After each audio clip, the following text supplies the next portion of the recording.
zákulisí, že jak mi je ľúto, že práve tento muzikál už tatino nemôže vidieť. Naozaj on mi vždy aj poradil. Katarína Hasprová, jedna z najvýraznejších osobností slovenského javiska, je Katarína Hasprová. Talentovaná herečka a speváčka, ktorá si svojou vášňou a nezameniteľným prejavom získala publikum doma aj v zahraničí. No hoci jej kariéra bola vždy na očiach verejnosti, súkromie si strážila s mimoriadnou opatrnosťou. Až doteraz. Čo ju prinútilo prelomiť mlčanie? Prečo práve dnes otvorene prehovorila o tom, že sme sa vzali a kto je človek, ktorý stojí po jej boku? Pripravte sa, pretože v tomto videu odhalíme viac, než ste čakali. Keď Katarína Hasprová pred niekoľkými týždňami v rozhovore pre Bratislavské kultúrne dni naznačila, že už viac nechce skrývať dôležité pravdy svojho života, málo kto tušil, kam tým smeruje. Až teraz vysvetlo, že tým myslela svoje dlhoročné manželstvo s hercom Ivan Vojtek, ktoré verejnosť 10 ročie vnímala skôr ako partnerstvo, než oficiálny zväzok.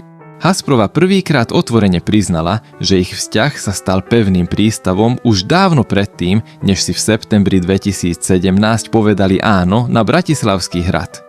Podľa jej slov toto rozhodnutie dlho odkladali, nielen pre nabitý herecký program oboch, ale aj pre citlivú rodinnú situáciu spojení so zdravotným stavom jej mamy, legendárnej herečky Soňa Valentová. Práve leto 2017, keď Valentová prežívala obdobie relatívnej stabilizácie, sa stalo impulzom, aby si dvaja umelci napokon vytvorili malý, intímny okamih len pre seba. Svedkovia zo zákulisia Slovenského národného divadla si dnes spomínajú, že koncom augusta toho roku Hasprová pôsobila neobyčajne pokojne a sústredene. Vraj sa niekoľkokrát objavila s malým, takmer nenápadným prstienkom, no nikto si netrúfol pýtať sa viac. Až teraz je jasné, že išlo o prvý tichý signál blížiacej sa životnej udalosti. Sama umelkyňa neskôr opísala ich manželstvo ako je taliansko-arabské, temperamentné, emocionálne bohaté, plné náruživých diskusí, ktoré však vždy končia vzájomným rešpektom. Napriek dnešnej harmónii Hasprová priznala aj čosi bolestivé. Ešte predtým, než stretla Vojteka, prechádzala náročným obdobím v toxickom vzťahu, ktorý výrazne poznačil jej sebavedomie aj dôveru. Nešlo o detailné opisovanie situácií, no herečka jemne naznačila, že musela urobiť rýchly a definitívny odchod, aby ochránila svoje duševné zdravie. Roky sa o tejto etape jej života iba šepkalo, najmä okolo roku 2014, keď si blízky všimli, že sa náhle stiahla z verejných podujatí v Bratislave a na skúškach pôsobila unavenejšie než zvyčajne.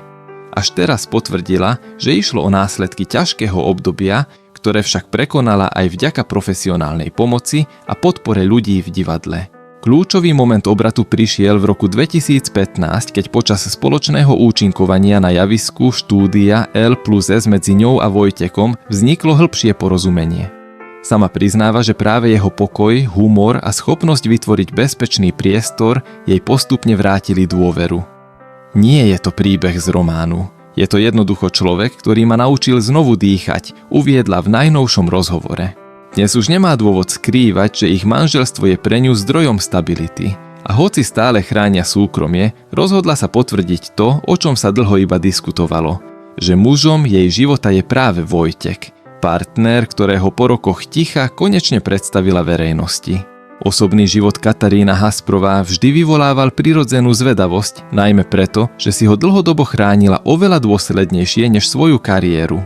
Kým na javisku pôsobí energicky a extrovertne, v súkromí je známa svojou potrebou ticha, vyrovnanosti a úzkeho kruhu ľudí, ktorým naozaj dôveruje.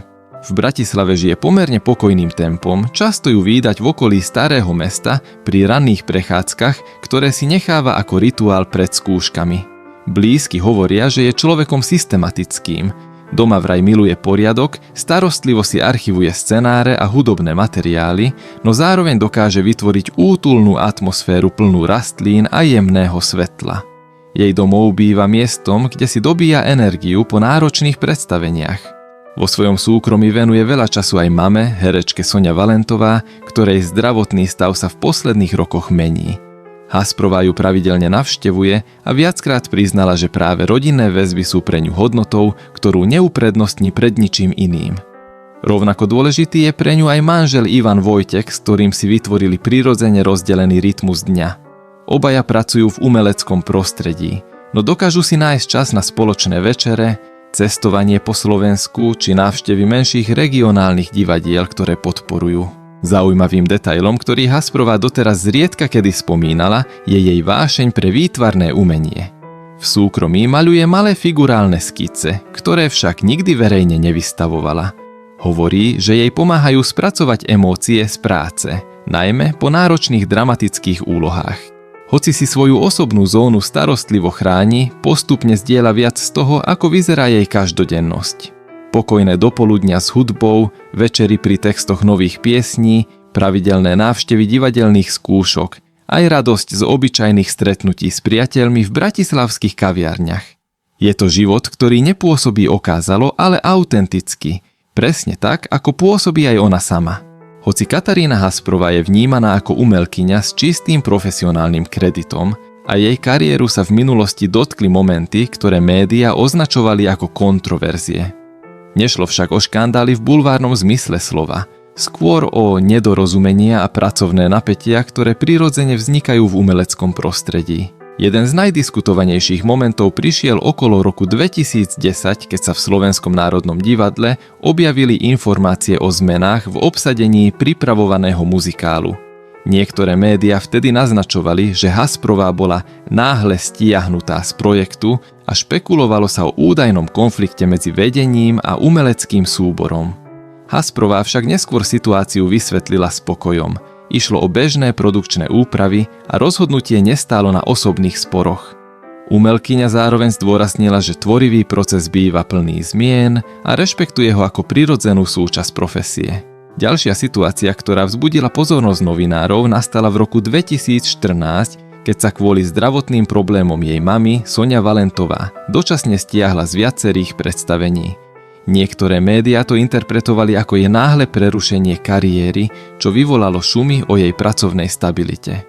Hasprová však o niekoľko týždňov neskôr stručne vysvetlila, že ide o rodinnú situáciu a nie profesionálny konflikt, čím zároveň pripomenula, aké náročné môže byť zladiť osobný a umelecký život.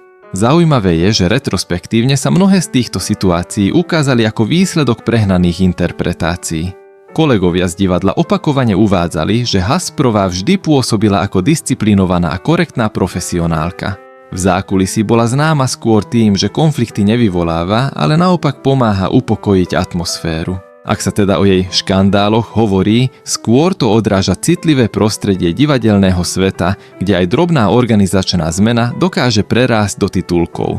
A Hasprová, ktorá si starostlivo stráži súkromie aj pracovnú integritu, sa s odstupom času k týmto epizódam vyjadruje s nadhľadom a trpezlivosťou, vlastnosťami, ktoré ju sprevádzajú počas celej kariéry.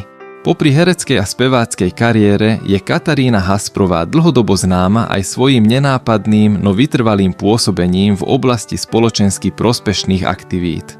Hoci o svojom súkromí rozpráva len málo, o pomoc druhým hovorí otvorenejšími gestami než slovami, najmä prostredníctvom projektov, do ktorých sa zapája už celé roky. Medzi jej najvýraznejšie aktivity patria benefičné koncerty a divadelné vystúpenia organizované na podporu detských pacientov v Bratislave a Košiciach.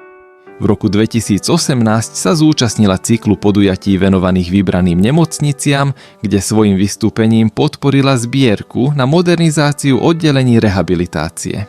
Podľa organizátorov bola jednou z prvých umelkyň, ktoré prijali účasť bez nároku na honorár, gesto, ktoré si dodnes pamätajú mnohí dobrovoľníci. Hasprová dlhodobo spolupracuje aj s projektmi zameranými na duševné zdravie umelcov. Po skúsenostiach z vlastného náročného obdobia sa rozhodla v roku 2020 podporiť iniciatívu venujúcu sa psychologickej pomoci pracovníkom v kultúrnom sektore. Nešlo o mediálne exponovanú spoluprácu, ale o sériu komorných diskusí a workshopov, kde priamo hovorila o dôležitosti odborného zázemia pre ľudí, ktorí pracujú pod tvorivým tlakom. Zaujímavým prvkom jej spoločenskej angažovanosti je aj podpora regionálnej kultúry. Spolu s manželom Ivan Vojtek pravidelne navštevujú menšie slovenské scény, kde sa stretávajú s amatérskymi súbormi a podporujú ich rozvoj.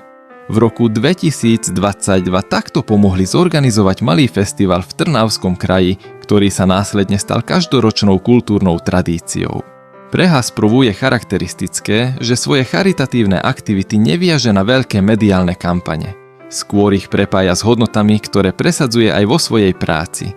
Empatiou, disciplínou a úctou k ľuďom. Aj preto ju mnohé organizácie opisujú ako tichú silu. Osobnosť, ktorá prichádza vtedy, keď je pomoc potrebná najviac a odchádza bez toho, aby si nárokovala pozornosť. Katarína Hasprová si vo svojom živote prešla úspechmi aj tichými bojmi, ktoré verejnosť často vôbec nevidela. Napriek tomu zostala citlivá, pracovitá a úprimná. A práve v tom je jej sila. Ak vás dojíma jej príbeh odvahy, láskavosti a schopnosti znovu dôverovať, podporte ju tým, že zostanete s nami. Dajte videu like, zdieľajte ho s priateľmi a prihláste sa na odber nášho kanála, aby ste nezmeškali ďalšie inšpiratívne príbehy. Nech nám jej cesta pripomenie, že každý človek nesie svoj tichý zápas a práve preto si zaslúži pochopenie a úctu. Láskavosť nič nestojí, no dokáže meniť životy. Začnime tou našou už dnes.